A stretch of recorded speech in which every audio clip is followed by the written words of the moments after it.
nkusabira mu mbeera yo muyingiremu Yesu, nkusabira mu bizinesi yo muyingiremu Yesu, nkusabira mu bufumbo bwe muyingiremu Yesu, nkusabira mu bizinesi yo muyingiremu Yesu, kubanga bw'anaayingira anaatereeza ebyakyama, ebyayonooneka, ebyalwala, ebyagaana binaaterera. Wabere waayimirira agambe nti haleluya. Nkuweerera amagezi musajja gwe, uyingira munda mu Katonda, weekweke mu Katonda, beera mu Katonda. Baloga baloge, abasamira basamire, bafuwe emmindi zaabwe nga tewakyali kikwatako mu linnya erya Yesu. Nina amawulire amalungi gy'oli. Eggulu liina kyerikuyita, eggulu liina kyerikumanyiiko, eggulu limanyi wakyova, wawooli ne wakyolaga. Not because of what I've done, but because of who you are. I am a flower quickly fading, here to on tomorrow, a wave tossed in the buvunaanyizibwa bwo okugaaninganga amatuugo n'omutima gwo.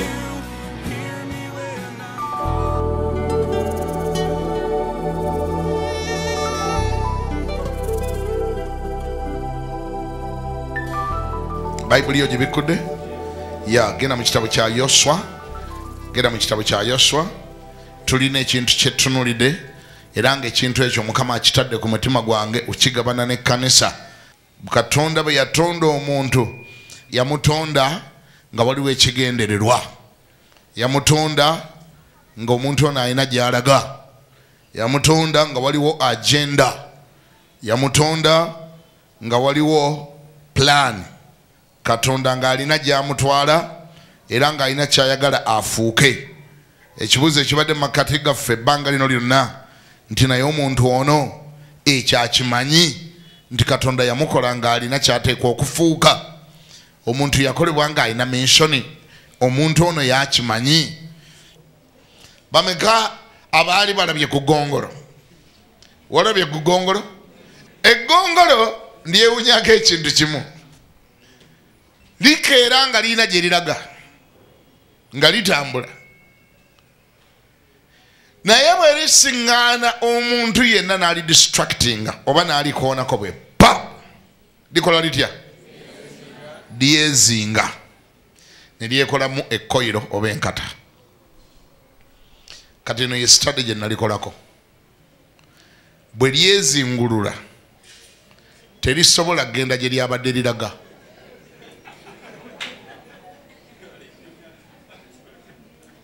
Omutwe gye gutunudde gye ligenda.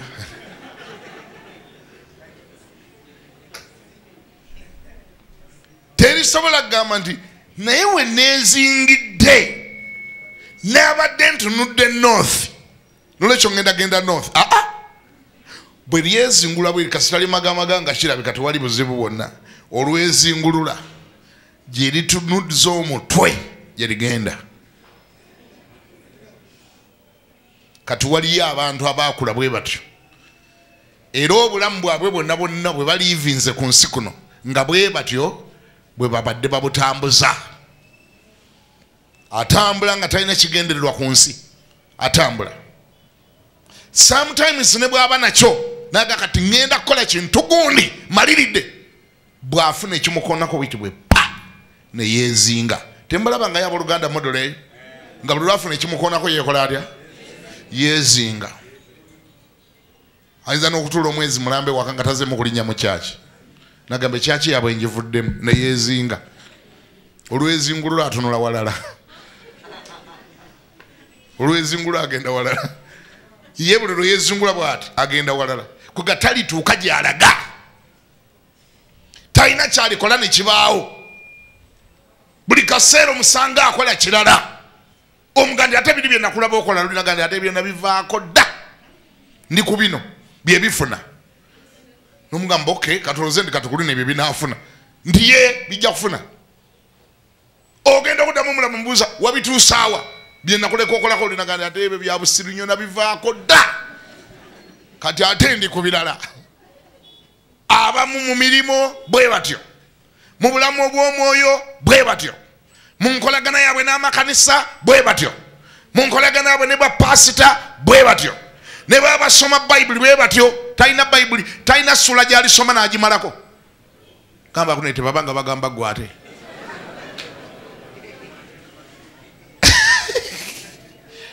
Tewali kitabo kyaliyiikiriza mu bayibuli n'akisoma nekiggwa, tewali. Bwe yeezingula atunula walala. Ne mu relationship bwe batyo, ye buli mwaka ayina amudeetinga. Buli mwaka aba namudeetinga mulala. Luli wamulaba na mumpi, kati alina muwanvu, ennaku zo yalina omweru, ate ku wiiki ejja ali ku muddugavu. Buli bwe yeezingulula atunula walala. Ekyo nno nakyo kiringa kikolimo kyetaaga kumenya. Ani awulira ngambeko nti amiina, gandi kimenyebwe. Gwe tulabanga kigambo kizibu nnyo okuba nti obungi bw'emirundi gye weezinze gongolo gwe. Era bwe bungi bwa switching z'okoze, you always switch to a new direction. Naye nga kikobadde ogendako tekyawedde. Katonda mbadde nkola study olwaleero.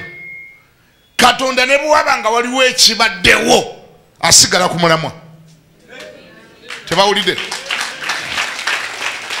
Asigala ku mulamwa, asigala ku kyeyabaddeko. Yenkola ya Katonda, ze zimu ku nnono za Katonda.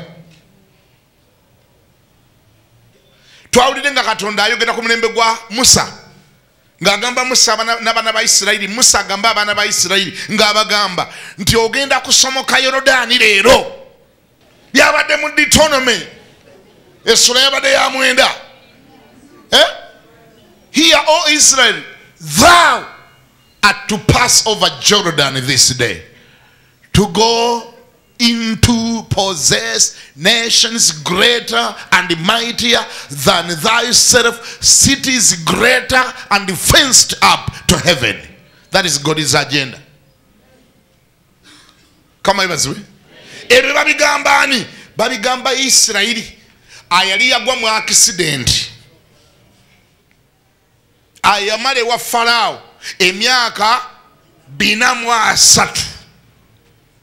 Katonda n'akola salvation plan, n'akola ekisoboka after 430 years okuyita mu Musa ayali redeemer waabwe, savior waabwe, mulokozi waabwe, n'abajjayo n'omukono gwe ogw'amaanyi mu mukono gwa Farao. Naye era bwe yabajjayo ng'amaze obbasaza ennyanja, bamaze gikrosinga, abazaayo ku mulamwa. Abaga nti kyekyali kyabatonza. Kiikyo ekyo kyekyali kyabatonza. Ani awulira ngambeko nti amiina? Abagamba biri eby'obuddu bye mubaddemu eyebadde accident, mwali mwagwa mu accident. That was not God's original plan. Ebyo byajja buzi. Ebyo ekyabireeta bwe bayagala bikolako research, byajjanga taata waabwe bajjajja waabwe gwe bayita Ibulayimu. Olunaku lwe yagenda okuwaayo saddaaka, Mukama yamugamba nti leeta entenduusi, leeta ne bakamukukulu, leeta ejjibetto, leeta embuzi biteeke mu maaso gange biweeyo nga saddaaka. Bayibuli gandi bwe yali ng'abiwaayo, ekizikiza ekikutebwe kyajja n'asumagira ne yeebaka, ensega ne zijja ne zigwa ku nnyama ya Mukama ku saddaaka ya Katonda nti ensega ne zitandika ogisikaasika. Katonda bwe yajja okwogera ne Ibulayimu mu bigambo bye yamugamba, mwe mwajjira n'ekyo ekigamba nti ezzadde lyo liribeera ggenyi mu nsi etali yewaabwe, era baligenda mu buwaŋŋanguse ne babeerayo okumala emyaka 4. Ye yamugamba 4. Balibeerayo emyaka 4. Ng'ali ng'amugandi kubanga osumagiridde ku saddaaka ya Mukama, neegwako ensega ne zitandika ogisikaasika. Gambo yakulina nti weewalanga okusumagira ng'oli mu kuwaayo saddaaka. Tosumagiriranga mu kintu. Oyinza okwetwaza oba okutwaza abaana bo oba bazzukulu bo n'obayingiza mu kintu nga kinene, ne bwe kiba tekibaddewo ku mulembe gwo naye nga kigenda kubaawo ku baana b'ekyo. Gamba ndi nkisazaamu mu linnya lya Yesu. Kati bagita spiritual accident. Yali obudde, ebintu ebimu bwe bigwawo biri obudde, wali ebintu ebyonona ki? Obudde. Ekintu kye wali badde otuuseeko mu myaka 35, myaka 35 nga wali badde already achieve ngolina wotuuse ngolede olina byokuteko olina byolaba wali bintu bijja wakati kati awo ne bibaawo olusinga bize lwabulagajjavu bwaffe nobanga ate kiwali badde tukako myaka 35 oli kituukako nga ate wakayita emyaka 5 nga sibe kyali badde kyobulaba nti bwobanga osobola okuavoiding accident zonna ez'obulamu buno eziri spiritual eziri physical bwoba osobola oziavoidinga you better oziavoidinganga kuba buli accident yebaawo ekuzza emabega ekulaginga behind neyonoona emyaka setaani ekimu ku bintu byasinga okwetaaga okubba ebimunyumira ennyo okubba bakiyita time anyumirwa nnyo okubba time abba ki setaani mubbi wa time ebiraayo nebimulema okubba bba time n'agamba gwe kakati oli wakuzaala ng'olina emyaka 7 ng'oli wakuzaala naye ngaaga nti ojja kuzaala olina 7 abaana nobazaala nga tolinga gwe jjajja waabwe nyaba ne bakubuuza nti bano baana ba muwalawo ndi ebebange naate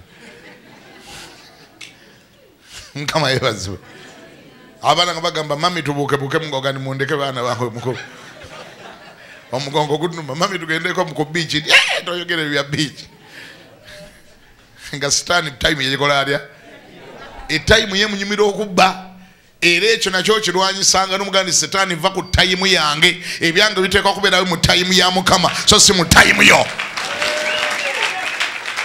gamba nti amiina myaka 43 bagimala mu spiritual accident bali eri saidi eri mu nsi etali yewaabwe naye era bwe badda gongolo lyezinguludde gamba nti egongolo lyezinguludde aha egongolo bwe lyezingulula wuuno era abagamba mwe number 1 mugenda kusomoka Yorudaani gamba nti amen bwe mumala ogisomoka tebikomaawo temugisomokera bwereere Yorudaani si yakusomokera bwereere tewalokokera bwereere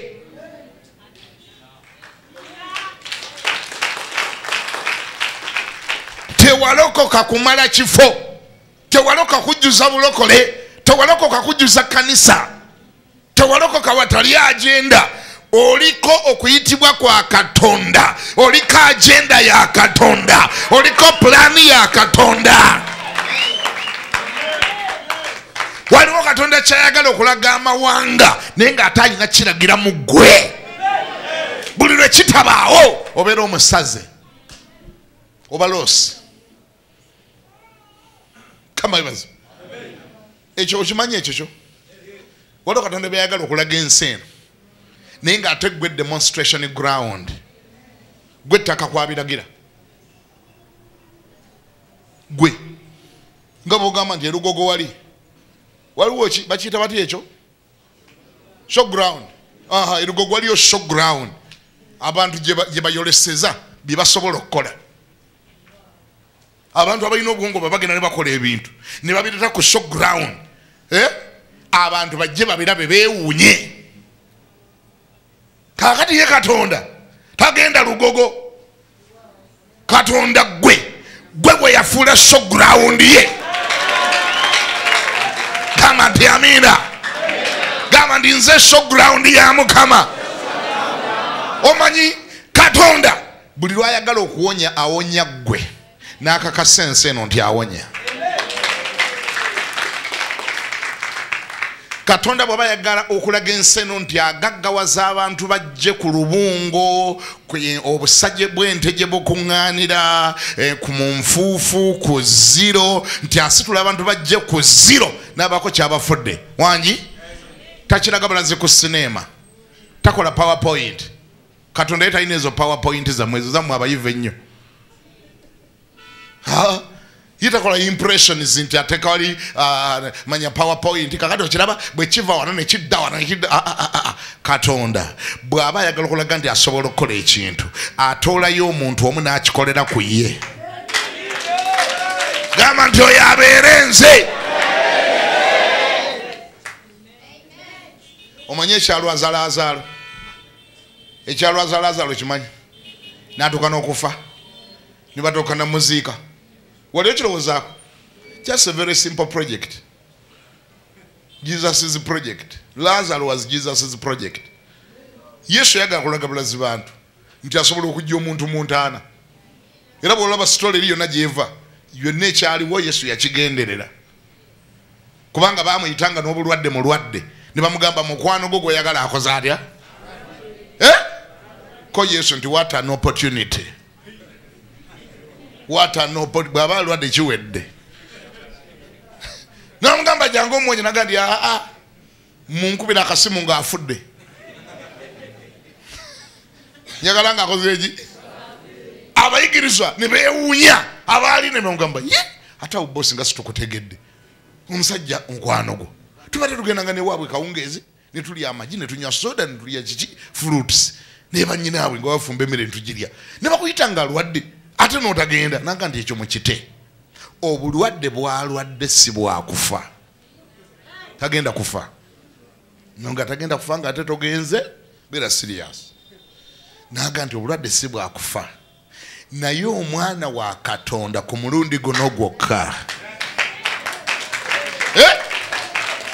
Ku mulundi guno gwokka omwana wa Katonda agenda kwefunira ekitiibwa okuyita mu bulwadde bwa Lazaro. Ani awulira ngambeko nti amina? Nongamba nti yali project ye eyo yagigenderera. Waliwo Yesu lwagenderera totya wenyweze. Waliwo Yesu lwagenderera ebintu bikubeeko. Manji? Ebintu bikole bitya? Ebintu bikubeeko ne bikubaako ng'atunula nenga ayagala kweragirako.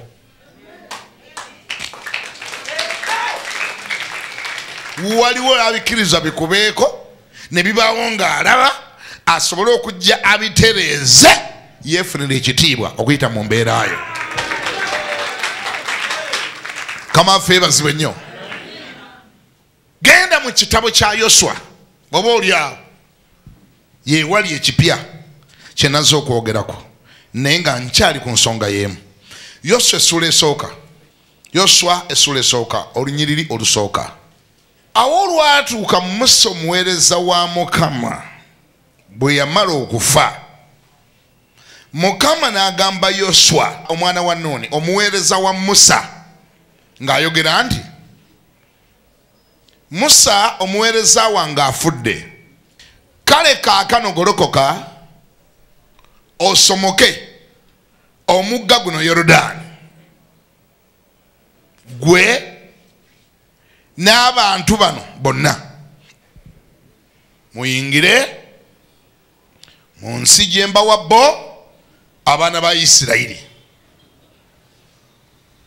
era buli kifo kye mulirinnyamu ekigere kyammwe ekyo nkibawadde mmwe.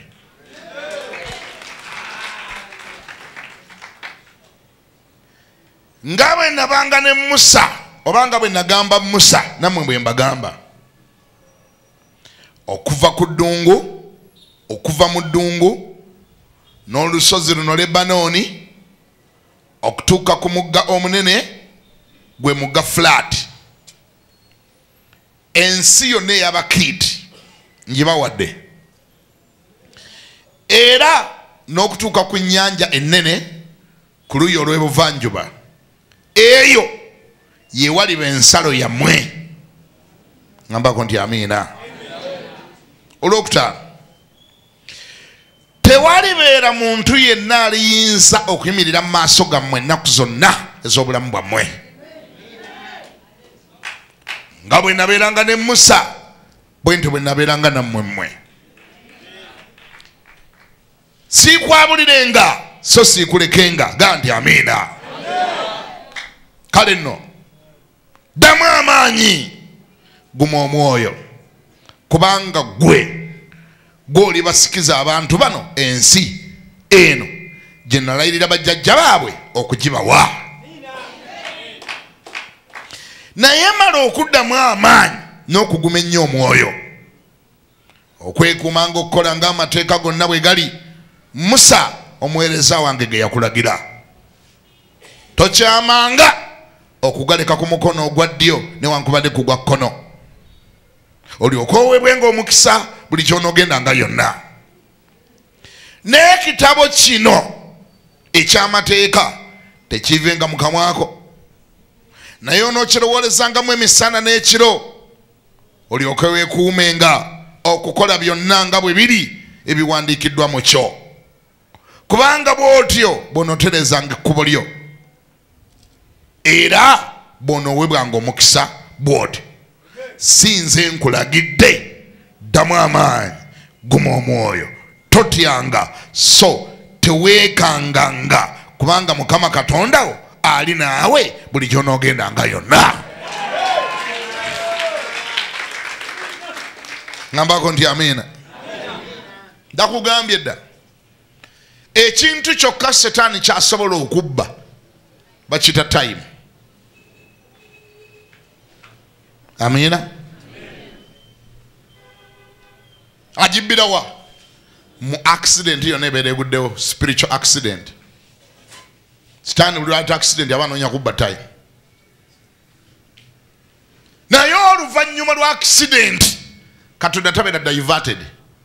Katonda tava ku mulamwa. Katonda si gongolo nti bwe weezinga bw'oti olizingulukuka gy'otunudde gy'olaga. Katonda asigala alemedde ku kye yayogera.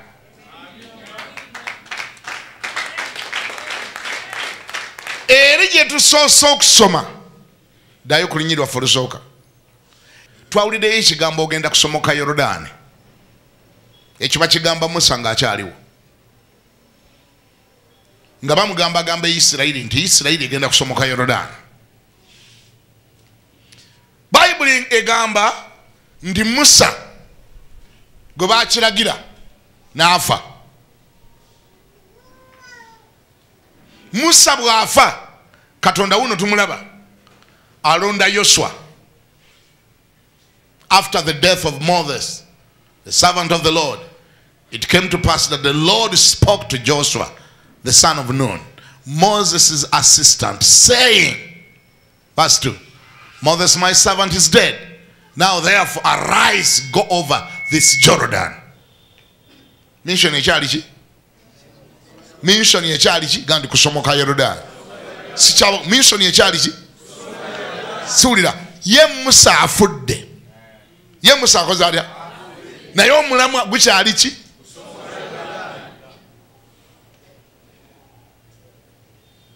Katonda yeewuunyisa nti Musa wo ne bw'afa n'oba mukungubaga olusangula bw'oti amaziga olukala, Katonda era ayagala osomoka Yorodaani.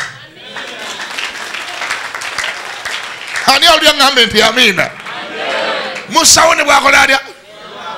Musa wo ne bw'aba yafa n'oyingira mu mbeera y'okukungubaga, after the morning period okungubaga nga kuwedde olusangula bw'oti amaziga n'obuuza Mukama ndi Mukama kakati ki ekiddako naga ndi Yorodaani. Ki ekiddako? Era Yorodaani.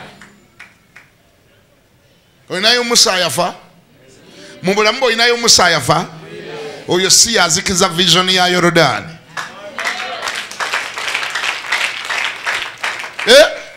Oyo si yalemesa vision ya Yorodaani. Musa wo ne bw'aba yafa, ate nga wali omwekutteko nnyo, ate nga wali omanyi nti yajja okutwalayo, ate nga wali omanyi nti yagenda okusomosa n'afa, eyo si yebeera enkomerero ya byonna. Osigala olina okusomoka era osigala ojja kusomoka mu linnya erya Yesu. Ngambira oyo akulira emigeni Musa wo ne bw'aba yafa n'okungubaga, okungubaza ekimala, kati sangula amaziga kubanga ate era olina okusomoka. Come on. N'olwekyo ebituleetera okukaaba n'okukungubaga mu bulamu buno si bye bisalawo era si bye biteekwa okutusazisaamu gye twali tulaga. Gwe oli unstoppable.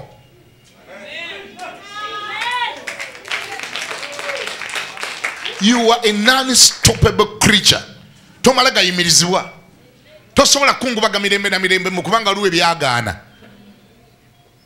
mbukubanga luwe waliwo ekutte kate yamala nakuyiwa mbukubanga luwe yakusubiza future ate yamala nabyesikamu nakudampinga nakusala ekinamba nakutema enamba takyayagala nakukwata simu ekyoyo gaana okukwata essimu ate si kyekikuzza mu kyalo.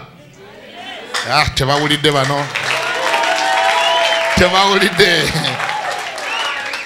Oyo si akusasa undi ononye transport olinye gaso odde wammwe era akaayi mukuba kati biganye ddala ye yali yakuleeta wangi waliwo omuntu omu yekka asobola okulemesa okugenda mu maaso bamuyita Katonda.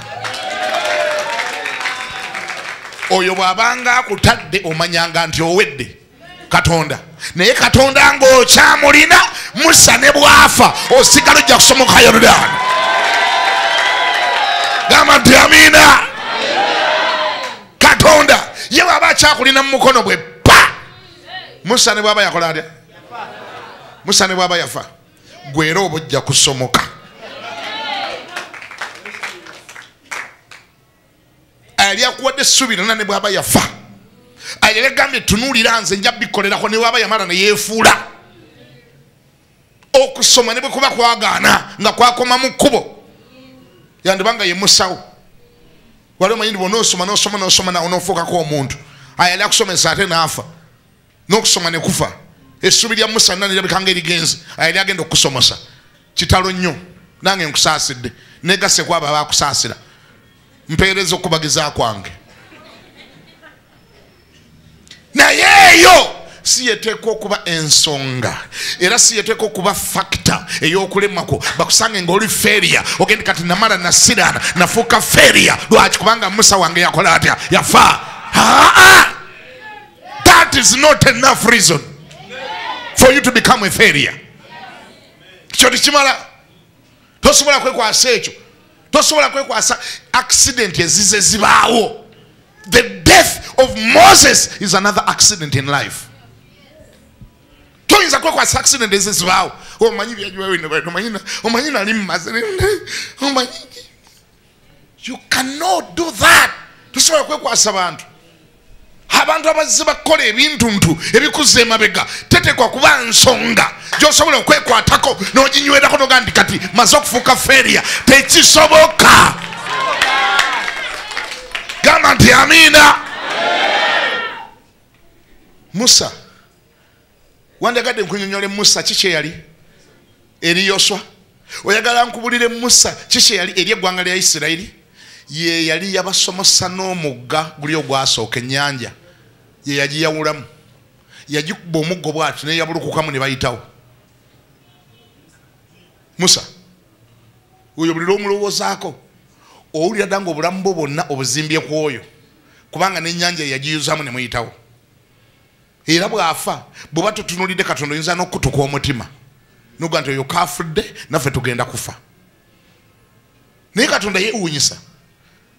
Musa n'omweziikira yamweziikira bano teyabaganya na muziika ene waabwe yajja kubika. Baganda kulinda Musa nga tebamanyi nti yafudde dda. Kama yamuswitchinga off n'atabaganya na muziika n'amweziikira najja ene waabwe n'abika. Katonda omwepankirako ene waabwe yaleeta kirango naga mukola ki wano tulinda Musa naga nti yafa. Nti yafa namala n'omuziika. Naye ekiri mu ddiiro kusomoka kubanga ekimwatandika nakyo musomoka. Ngamba nti amiina. Ate wulira byonna byenjogedde ne bwebyerabira musomoka not for the sake of okusomoka nti biggweeraawo muyimbe buyimbi mbu twasomoka. Si kusomoka busomosi ne biggweeraawo. Bwe mumala okusomoka waliwo agenda. Waliwo ki? The agenda is namaze okusomoka. You and all these people to the land which I am giving to them. the children of Israel. Mbasomo samba tuwala kuliansi. Kino simanyi bangenda kyogera omwaka mulamba mpaka nga kikuyingidde mu mutwe. Bwe kinagana nja kusaba omwoyo omutukuvu akwata akajambi yakubajjula omutwe akikunteeremu. Bwe nalaba nga kiyingidde nja kivaako mu linnya lya Yesu.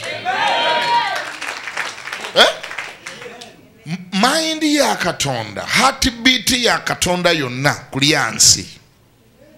Ndi Musa ne bw'amala okufa okungu baganga kuwedde ayagala basomoke nekola ki basomoke balagewa bamuyambe okulya ensi.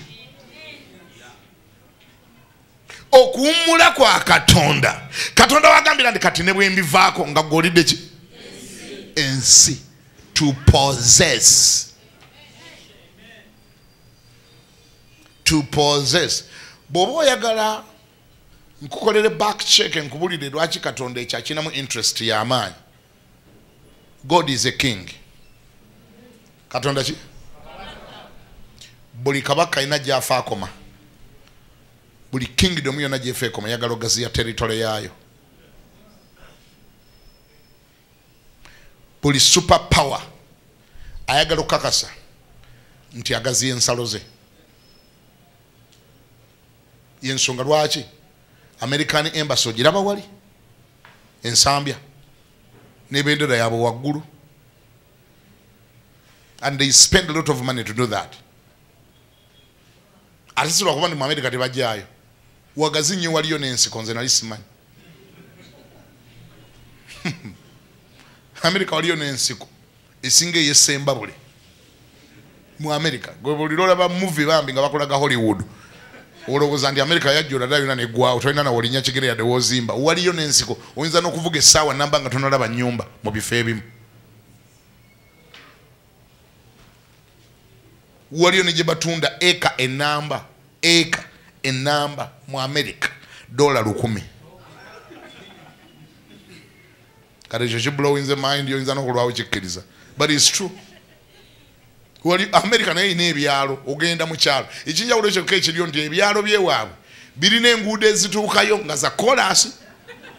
Yenjawulo yokka naye nga naye waliyo ki ebyalo. Waliyo gyobuuza nti ika yawo wano yameka nomagandi $1,000 bagikuwa. Awo nkunyonyodde America. Gwe ne bw'ota ogendeze nakugenderayo.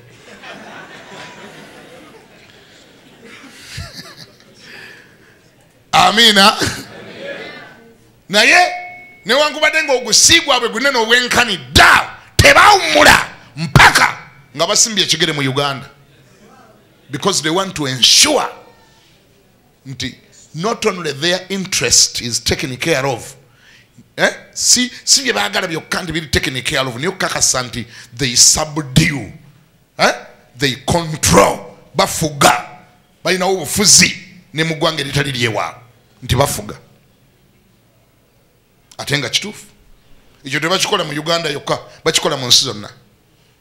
Omuntu bw'atyo bwe yakula tekyatandisa eggulo. Genda osome Bayibuli. Kabaka Akaswero ku mulembe gwe ne ku mulembe gwa Nebukadineza empire gye bayitanga Babylonian empire ng'etandikira mu Africa mu Ethiopia n'ekoma e Buyindi nga ye wali ensalo ye. Ekyo nga kye kimuleetera okuwulira obulungi. Eggwanga nga litandikira wano mu Ethiopia ne likoma e Buyindi lya muntu omu yalifuga. That is the mind of any successful king occupying territories. Yesu bwe yajja wano emu ku vision gye yatulekera, the main vision statement gye yalekawo mwe gye muyita the Lord's Prayer, erimu ebigambo bino: kitaffe ekiddako obwakabaka bwo bukole butya? Let thy kingdom come so that thy will be done. When the kingdom comes, then the will get to be done.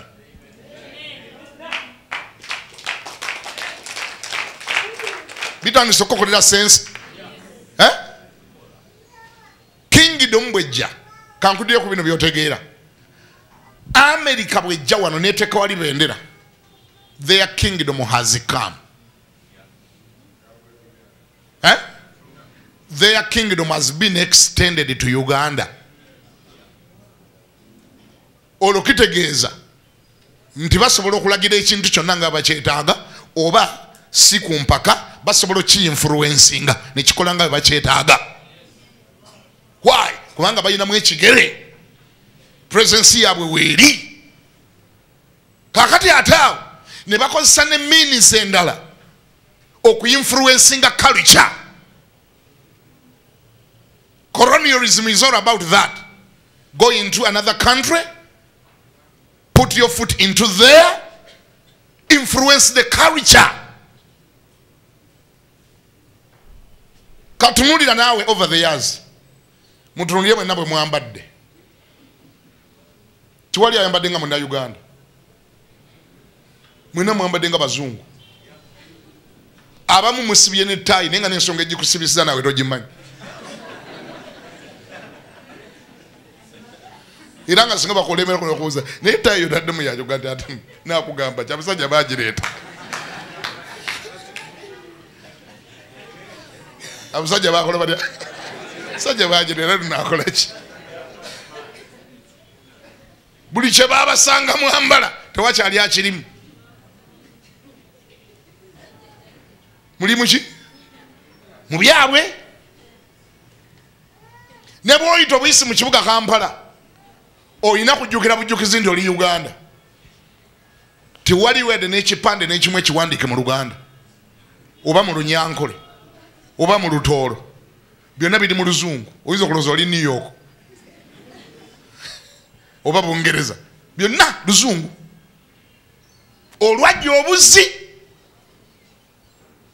nkulaga ideology eyo ku extending a kingdom. That's how kingdoms get to be extended. Nti omuntu aba Bungereza naye nga nalino ttwale lye nga yalitwala, bw'alitwala byayagala bitandika okukolebwa nga bwe bikolebwa eri ewuwe. Era Queen we yafugira wano nga n'emisolo tugimuweereza na buli kintu nga tukikolanga bwakyetaaga. Bw'obona otegera akagambo thy kingdom come so that thy will be done. It's all about that.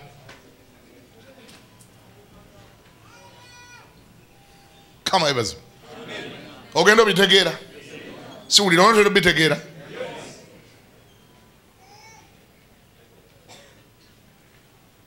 Ekyo bacolonialist bakikopa eri Katonda la kuba tebo bakikola ne bakikola nnyo ne bakikola bubi kuba bate interest zaabwe nnyingi nnyo eziwerako bye bagenderera biwera.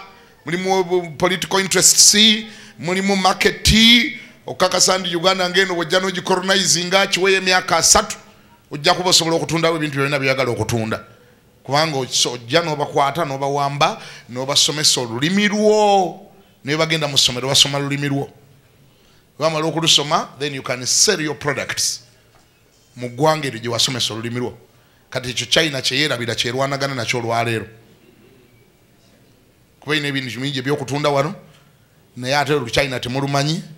Kati bakola kisoboka ne wakiri ne baluvunula n'ebimu ne bawandikako muri China. Ekyo Russia kyeyerabira. Russia naye ekola ebintu birungi nnyo naye temusobola bigula kuba babiwandikako mu Russia. Akusomesa olulimi lwe aba amaze creating a market nti ojja mugulangako ebintu emirembe n'emirembe.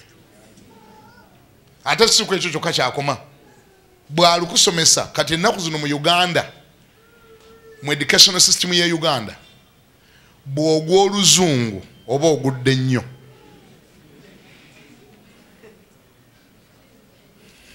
Wangi okiwulidde ekyo?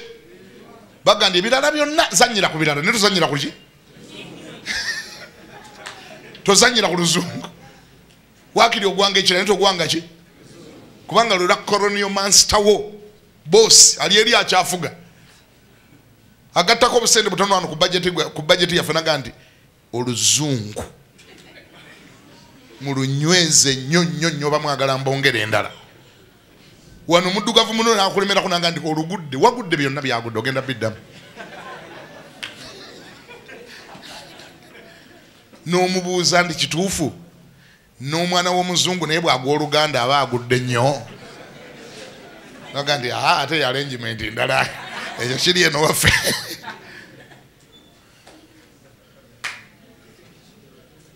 ekyo bayita colonialism kyenvudde kandi bo bagenda mu excess naye nga idea bagikopa wa Katonda nti bw'oba oyagala ekiri eri ekikolebwa eri kye kiba kikolebwa. You extend the kingdom. Bendera eyeggwanga eddala neyeewuubira mu kitundu ekyo bwe yeewuubirawo kitegeeza obufuzi bw'eri bwe bubeera bufuga.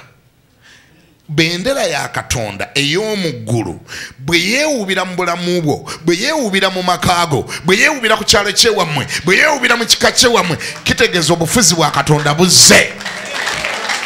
Gambako nti amiina. Olwo thy will, his will, byayagala biba bigenda kukola ki? Kyovula ndi mu family ezimu tebakyazina balongo kubanga bendera ya Katonda kasita yeewuubirawo. Wiru yabwe yekika kyabwe ngekka wansi, wiru ya Katonda ng'ekola etya? Waliwo byetaddamu kulabawo kasita bendera ya Katonda yeewuubirawo. Ebyo byonna byogera olulala nga mbalabye. Teeka omukono waggulu. Gamba nti ayi Mukama, nkwebaza olwaleero olw'ekigambo kye mpulidde.